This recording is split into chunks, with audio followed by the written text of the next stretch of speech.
નમસ્કાર દર્શક મિત્રો, શિખર ભારત ન્યૂઝમાં આપનું સ્વાગત છે। વાત કરીએ સમાચારમાં તો માંજલપુર પોલીસ સ્ટેશનની હદમાં આવેલા જેઆઈડીસીના એક ખાનગી કંપનીમાં મકરપુરા જેઆઈડીસીમાં બાઇક ફાસ્ટ કેમ ચલાવે છે। આવી નાનકડી મેટરમાં 10 થી 12 આરોપીએ એ ભાઈને એવું કીધું કે બાઇક કેમ ફાસ્ટ ચલાવે છે। તેને શોધી તેની કંપની પર પહોંચી 10 થી 12 જણા પાઇપ, હોકી અને લાકડી વડે ગંભીર માર મારતા બે યુવકો સારવાર માટે શહેરના ગ્લોબલ હોસ્પિટલ ખાતે ખસેડવામાં આવ્યું। તેને લાઈવ સીસીટીવી કેમેરામાં જોઈ શકો છો।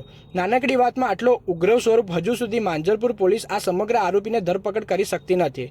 ક્યાંક ને ક્યાંક વ્યવસ્થા માંજલપુરમાંથી આમ જનતાનો વિશ્વાસ ઉઠી જાય છે। કંપનીના માલિકે ઉગ્ર રજૂઆત કરવાની માંગ। આ સમગ્ર આરોપીને ધરપકડ કરવામાં આવેલ બરાબર।